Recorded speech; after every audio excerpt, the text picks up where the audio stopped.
नमस्कार दोस्तों, स्वागत है आपका हमारे वीडियो में।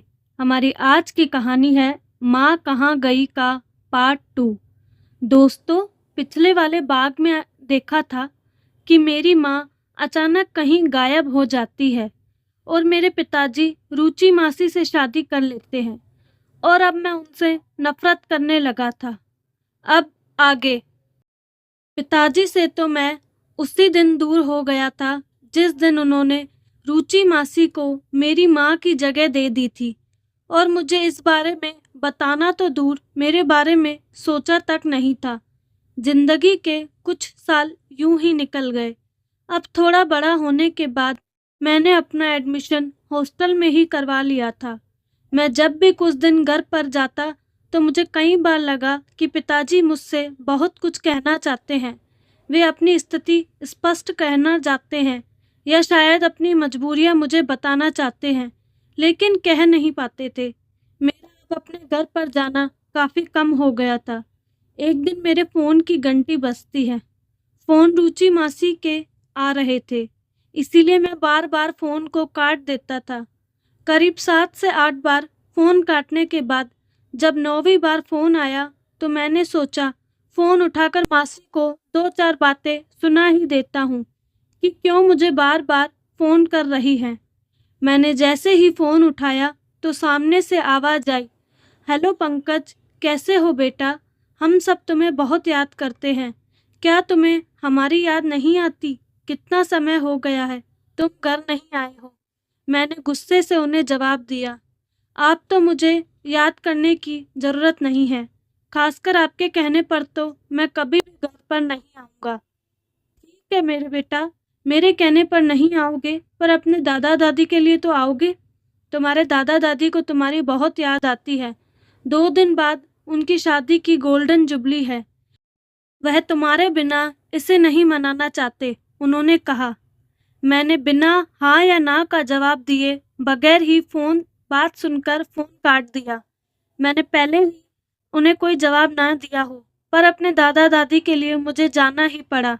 अब अगले दिन ही मैं अपने घर के लिए रवाना हुआ। जब मैं घर पहुंचा तो एक औरत ने दरवाज़ा खोला। उस औरत को देखकर तो मेरे होश ही उड़ गए। यह औरत और कोई नहीं बल्कि मेरी माँ थी। अपनी माँ को सामने देखकर मुझसे रहा नहीं गया और मैं उनसे गले लगकर रोने लगा। माँ, तुम कहाँ चली गई थी इतने सालों से? मैंने सबसे पूछा, पर सब ने मुझे यही बोला कि तुम वापस नहीं आओगी। पर मुझे पूरा विश्वास था कि तुम जरूर आओगी। कहाँ थी माँ? तुम बोलो ना, तुम ऐसे कैसे मुझे बिना बताए चली गई? मेरी माँ के मुंह से एक शब्द भी बाहर नहीं आ रहा था। मैंने देखा माँ के पीछे पूरा परिवार खड़ा हुआ था, साथ ही 2 अनजान चेहरे भी थे। मेरे पिता ने कहा, बेटा तुम पहले अंदर आओ, तो मैं थोड़ी देर में सब पता चल जाएगा।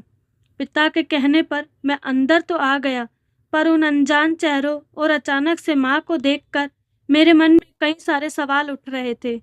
इतने में ही रुचि मासी पानी का ग्लास ले आई और मेरी तरह आगे बढ़ा दिया। लो बेटा, पहले पानी पी लो। मुझे पानी नहीं पीना, पहले मुझे यह बताओ कि यह सब चल क्या रहा है।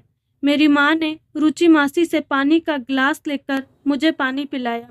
मैं अपनी माँ को मना नहीं कर सका और अपनी माँ के हाथों से पानी पीने लगा। माँ, बताओ कहाँ थी तुम इतने सालों से, और यह दोनों कौन है? आगे जो मेरी माँ ने बताया उससे तो मैं पूरा हिल चुका था। मेरी माँ बोली, बेटा यह जो लड़की देख रहे हो यह तुम्हारी बहन है, और यह जो अंकल देख रहे हो यह मेरे पति हैं। पति? मैंने हैरानी से पूछा, और यह मेरी बहन कैसे हुई? बताती हूँ बेटा। उस दिन मैंने अपनी मर्जी से घर छोड़ा था। दरअसल यह अंकल जो तुम देख रहे हो, इन अंकल से मैं प्यार कर बैठी थी। मुझे तुम्हारे पैदा होने के बाद इस अंकल से प्यार हुआ था। मैं तुम्हारे पिता को यह नहीं बता पाई कि अब मैं उनके साथ नहीं रहना चाहती, इसलिए मैंने भागने का फैसला किया। मैं तुम्हें अपने साथ ले जाना चाहती थी, पर तुम्हारे पिता पर मुझे तरस आता था। मैंने सोचा अगर मैं चली गई और तुम्हें भी उनसे छीन कर ले गई तो यह उनके साथ अन्याय होगा, इसीलिए मैं तुम्हें उस दिन अपने साथ नहीं लेकर गई। मैं जानती थी कि समाज हमारे रिश्ते को मंजूर नहीं करेगा और अगर मैं तुम्हारे पिता से तलाक लेकर जाती तो मुझे तुम्हें सच्चाई बतानी पड़ती। इस बात के साथ मैं तुम्हारा सामना नहीं कर सकती थी, इसीलिए अंकल के साथ भागने के अलावा मुझे कोई दूसरा रास्ता नहीं सूझा। यहाँ से जाने के बाद हमने अपना बहुत दूर घर बसाया, जिसके बाद मुझे एक बेटी हुई जो तुम्हारी बहन है। मेरा बहुत मन होता था तुमसे मिलने का, पर इस हरकत के साथ तो मैं सोच भी नहीं सकती थी। मुझे लगा तुम्हारे पिता ने तो मेरे बारे में तुम्हें सब सच बता दिया होगा। जाने से पहले मैं चिट्ठी छोड़कर गई थी। इतने सालों तक मैं तुमसे दूर रही, अपना अलग घर बसाया, एक बच्ची भी हुई, पर मन में अशांति ही थी। मन में कहीं ना कहीं तुम्हारे ख्याल आते थे, इसीलिए मैंने फैसला किया कि मैं तुमसे मिलकर तुम्हें सच सच बता दूंगी। आज इतने सालों बाद मैं तुम्हारे सामने खड़ी हुई हूँ। यहाँ आने के बाद मुझे पता चला कि तुम्हारे पिता ने दूसरी शादी कर ली है और तुम अभी तक इस सच्चाई से बेखबर हो कि मैं तुम्हारी माँ तुम्हें क्यों छोड़कर गई थी। मैंने अब तुम्हें सब सच बता दिया है। मेरे दिल का बोझ हल्का हो गया है। यह सब सुनकर तो मैं सन्न रह गया था। सच्चाई जानने के बाद मैंने अपनी माँ से कहा, क्यों माँ, तुमने मेरे साथ ऐसा क्यों किया? क्या मेरे पिता तुम्हें प्यार नहीं करते थे? मेरा होना तुम्हारी जिंदगी में काफ़ी नहीं था? मेरी माँ बोली, बेटा मुझे माफ़ कर दो, मैं प्यार में अंधी हो चुकी थी। तुम मुझे माफ़ करो या ना करो, पर मुझे इस बात की खुशी है कि तुम्हारी जिंदगी में रुचि मासी तुम्हारी माँ बनकर आई और तुम्हारा ख्याल रखा। अब मैं निश्चिंत होकर आगे की जिंदगी काट सकती हूँ। यह सुनकर मैंने अपनी माँ को घर से जाने के लिए कह दिया, पर जाते जाते मैंने उनको कहा, शुक्रिया आपका, अगर आप नहीं आती तो मुझे कभी पता ही नहीं चलता कि सच क्या था। मेरी माँ ने कहा, हो सके तो बेटा मुझे माफ़ कर देना। अगर तुम्हें कभी अपनी माँ से मिलना हो तो मैं तुम्हारे लिए हमेशा हाजिर रहूँगी। मैंने भी उनसे कह दिया, सब जानने के बाद तो मैं आपसे कभी मिलना नहीं चाहूँगा। अब मेरी माँ दोबारा घर छोड़कर जा चुकी थी। मैं दौड़कर अपने पिता के गले लगकर रोने लगा। क्यों पापा, जब आपको सच पता था तो क्यों बुरे बनते रहे मेरी नज़रों में? मुझे सच क्यों नहीं बताया? मेरे पापा ने कहा, बेटा तुम बहुत छोटे थे, तुम्हारे जीवन पर इन सब बातों का बहुत बुरा असर पड़ता। यह सब बातें मैं तुम्हें नहीं बता सकता था, पर मैं तुमसे माफ़ी मांगता हूँ। मुझसे भी एक गलती हुई। मैंने बिना तुम्हारी मर्जी के रुचि से शादी की, पर बेटा मैंने रुचि से शादी तुम्हारे लिए ही की थी। मैं चाहता था कि तुम्हें भी माँ का प्यार मिले। इतने सालों में मैंने तुम्हें रुचि और मेरी शादी के बारे में बताने की बहुत कोशिश की, पर बता नहीं पाता था।